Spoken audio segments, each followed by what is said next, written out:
Halo guys, kembali lagi ke YouTube aku Siti Mariatul Solihah. Nah, di video kali ini aku mau ngejelasin ke kalian semua tentang pengelolaan aset barang milik negara. Suatu instansi, baik negara maupun swasta, tentunya memiliki aset perusahaan. Nah, kali ini, aset ini agar optimal, tentunya diperlukan pengelolaan aset yang baik, agar aset tersebut menjadi efektif. Lalu, apa sih pengelolaan aset itu? Yuk simak video berikutnya.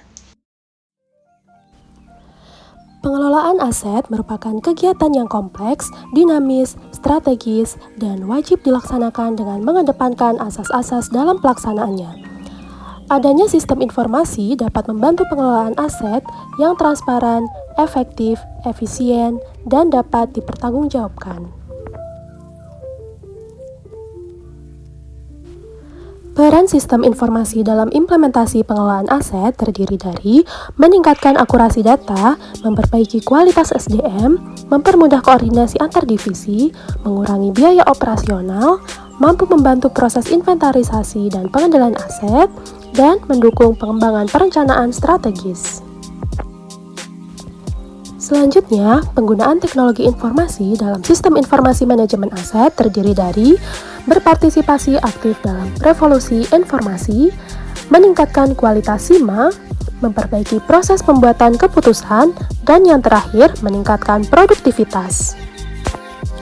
Selanjutnya, di sini terdapat siklus pengelolaan barang milik negara, di antaranya yang pertama, perencanaan kebutuhan, penganggaran, pengadaan, penggunaan, pemanfaatan, penilaian, pengamanan, pemeliharaan, penatausahaan, pemindahtanganan, pemusnahan, dan penghapusan. Dari ke-13 siklus tersebut, diimplementasikan ke dalam alat bantu sistem informasi yang digunakan oleh berbagai macam instansi, salah satunya SIMAN, Sistem Informasi Manajemen Aset Negara. Sistem ini merupakan alat bantu bagi DJKN atau Direktorat Jenderal Kekayaan Negara dalam mengelola aset negara dalam hal barang milik negara.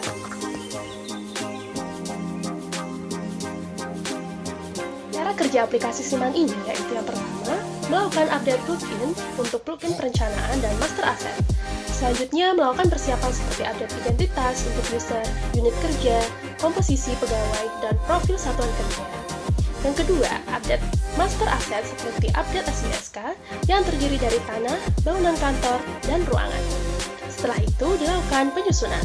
Yang pertama, yaitu usulan terkait pengadaan dengan memilih jenis pengadaan, mengisi nomor pengadaan, mengisi detail terkait program kegiatan tujuan skema lokasi, jenis kantor, kode, dan uraian barang, serta luas usulan. Setelah diklik simpan, nantinya akan muncul form hitung terkait SBSK. Setelah usulan pengadaan, ada usulan pemeliharaan dalam melakukan generate data, yaitu memilih checklist barang yang diusulkan pemeliharaannya, serta input barang tambahan. Selanjutnya terdapat juga fitur upload dokumen. Setelah memastikan seluruh jenis dokumen, klik ajukan RKBNM KPB, sehingga nantinya tiket akan terkirim ke Core Wheel atau eselon 1 untuk proses selanjutnya. Ada juga fitur Wasda untuk membantu monitoring kegiatan pengawasan dan pengendalian BMN.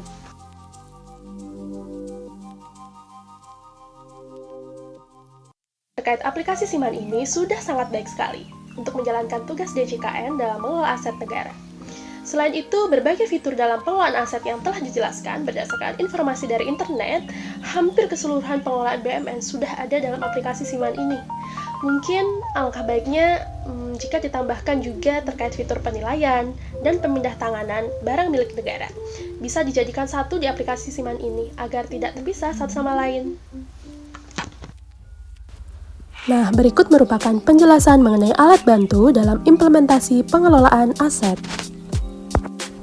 Yang pertama, terdapat perencanaan dengan fungsi untuk menghubungkan pengadaan barang yang telah lalu dengan keadaan yang sedang berjalan sebagai dasar dalam melakukan tindakan yang akan datang. Cara kerja SIMAN pada tahap perencanaan ini dapat dipraktekkan ya teman-teman, seperti berikut ini. Selanjutnya, di sini terdapat penganggaran. Nah, penganggaran ini berfungsi untuk memastikan bahwa kebutuhan pengadaan barang sudah sesuai dengan anggaran yang dimiliki perusahaan.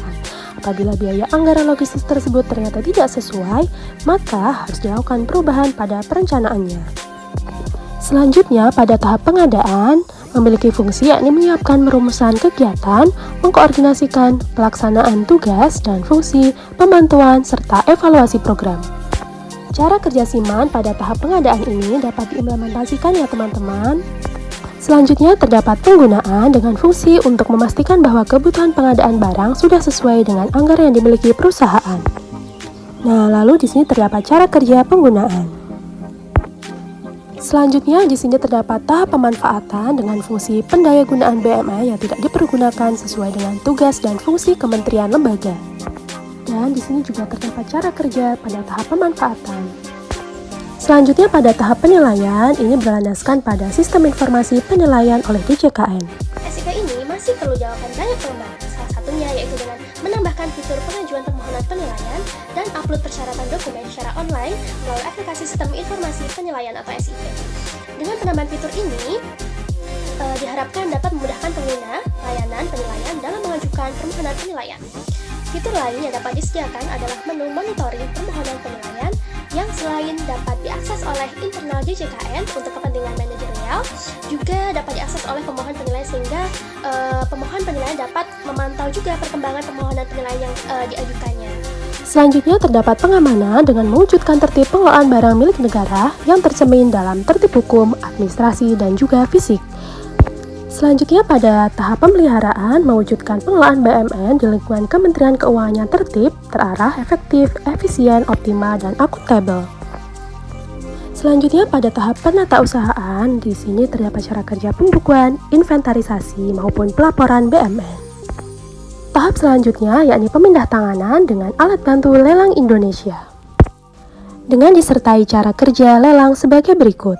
Menurut saya, fitur-fitur yang sudah ada, baik di website lelanggo.id dan aplikasi Lelang Indonesia ini sudah baik dan mudah difahami oleh masyarakat yang ingin mengikuti lelang tersebut, baik secara tampilan, secara fitur yang disajikan pada aplikasi ini. Saran kedepannya yaitu semoga aplikasi ini perlu diperkenalkan lebih luas gitu kepada masyarakat. Luas, mungkin dengan iklan-iklan di media sosial gitu, agar masyarakat lebih banyak mengenal aplikasi lelang ini. Oke, selanjutnya di sini terdapat pemusnahan dengan cara kerja sebagai berikut. Terakhir di sini terdapat tahap penghapusan dengan cara kerja sebagai berikut.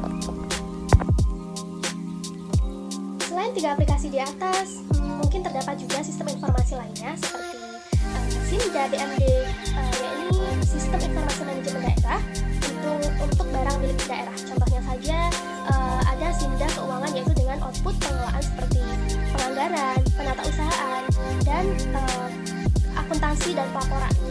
Selanjutnya ada aplikasi SIMDA BMD meliputi perencanaan, pengadaan, penatausahaan, penghapusan, dan akuntansi. Selanjutnya ada lagi SIMDA gaji, itu SIMDA pendapatan, SIMDA integrate, terus dashboard keuangan, dan koneksi CMS. Oke, mungkin itu saja penjelasan dari aku terkait pengelolaan aset BUMN. Semoga bermanfaat dan juga semoga informasi yang saya sajikan ini dapat menjadi pengetahuan untuk kalian semua yang melihat video ini. Cukup sekian, thank you for watching, bye.